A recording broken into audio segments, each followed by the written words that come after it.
सफीर है ये, बदरे मुनीर है ये, रोशन दिमाग है ये, रोशन ज़मीर है ये, इनकी वफाएं प्यारी, इनकी अदाएं प्यारी, इनकी एक हिकायत लिखी हुई है नुज़ातुल मजालिस हिस्सा दुगम सफ़ा नंबर 40 में हज़रत अब्दुर्रहमान बिन अब्दुस्सलाम इस वाक़या को लिखते हैं अपनी किताब में।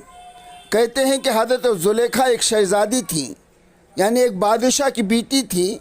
उनके वालिद मिस्र से आधा महीने की मसाफत इतने दूर एक गांव था, वहाँ के बादशाह थे। एक बार हज़रत ज़ुलेखा ने ख्वाब में हज़रत यूसुफ अलैहिस्सलाम की ज़ियारत की तो उनके दिल में आपकी मोहब्बत पैदा हो गई, जिसके बाद उनकी रंगत भी बदल गई और बेचैनी से महसूस होने लगी। बाप ने सबब पूछा तो कहने लगे, मुझे ख्वाब में एक ऐसी हसीन सूरत नज़र आई। कहने लगा, अगर मुझे उसका पता मालूम हो तो तुम्हारे खातिर उसे मैं तलाश करूँगा। बहरहाल जैसे हज़रत यूसुफ अलैहिस्सलाम को ख्वाब में देखा तो हमेशा उन्हीं के फ़िक्र में, उन्हीं की सोच में वही सूरत उनको सामने निगाह के सामने घूमती थी। इसी तरह से एक साल गुज़र गया। दोबारा हज़रत यूसुफ अलैहिस्सलाम की ज़ियारत से मुशर्रफ़ हुई तो अर्ज़ किया कि भाई आप कौन है इतने हसीन और ख़ूबसूरत, जो मेरे दिल के अंदर आप समा गए, मेरी निगाह आपके सूरत से नहीं हट रही है, आखिर आपका नाम क्या है? तो कहा कि मैं यूसुफ हूँ। तो हज़रत ज़ुलेखा ने कहा, यूसुफ तुझे उसी का वास्ता जिसने तुझे इतनी हसीन और ख़ूबसूरती अता फरमाई है, बताइए कि आप कौन और कहाँ रहते हैं? तो हज़रत यूसुफ अलैहिस्सलाम ने फरमाया, मैं तेरे लिए हूँ, ऐ ज़ुलेखा मेरे सिवा किसी को पसंद ना करना। इतने में हज़रत ज़ुलेखा की आँख खुल गई। फिर तस्वूर यूसुफ में मगन रहने लगी। न खाना अच्छा लग रहा है, न पीना अच्छा लग रहा है, न रात को नींदें आ रही हैं, यहाँ तक के रंग भी बदल गया। अक्ल व होश से भी हाथ धो बैठी, यानी एक दीवानापन उनके जहन के अंदर जो है तो वारिद हुआ। तो बाप ने उनकी हरकतें देखी तो बाप ने पाँव में बीड़िया डालकर उनको बांध दिया। बहरहाल इसी हालत के अंदर एक साल गुज़र गया। तीसरे साल फिर ख्वाब में हज़रत यूसुफ अलैहिस्सलाम की ख्वाब में ज़ियारत हुई। अर्ज़ किया, तुझे बनाने वाले की कसम मुझे बताइए आप कहाँ रहते हैं, क्यों मुझे इतना परेशान कर रहे हैं, बेचैन कर रहे हैं?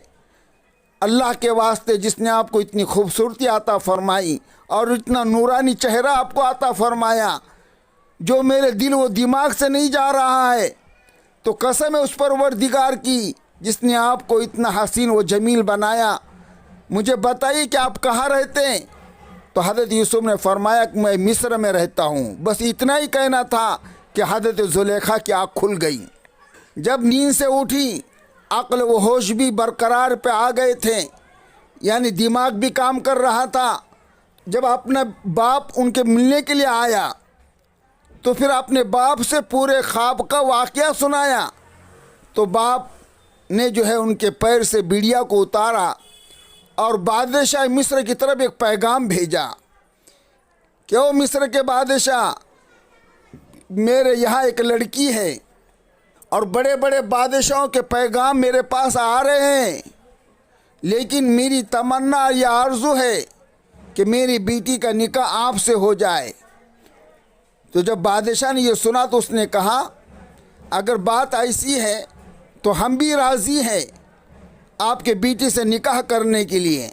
चुनांचे हज़रत ज़ुलेखा के बाप ने 1000 कनीज़े, 1000 गुलाम, 1000 ऊँट, 1000 घोड़े और बहुत सा साद व सामान जहेज़ में दिया और हज़रत ज़ुलेखा का निकाह उस बादशाह से हो गया। जब हज़रत ज़ुलेखा की निगाह शाह मिस्र पर पड़ी तो आपने अपना चेहरा ढाँप लिया और बेचैन हो गए, घबराहट सी हो रही है। और आपने कनीज़ से कहा, ये तो वो नहीं जिसे मैंने ख्वाब में देखा था, उसका वो हसीन व जमील चेहरा मेरे निगाहों से नहीं हट रहा है, ये दूसरा ही कोई और है।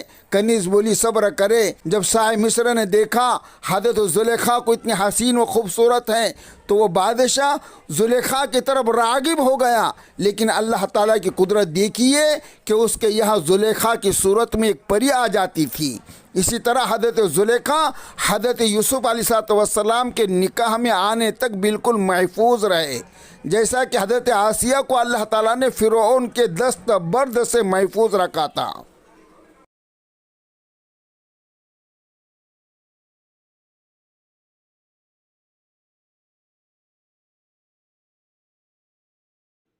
یہ سفیر ہے، یہ بدر منیر ہے، یہ روشن دماغ ہے۔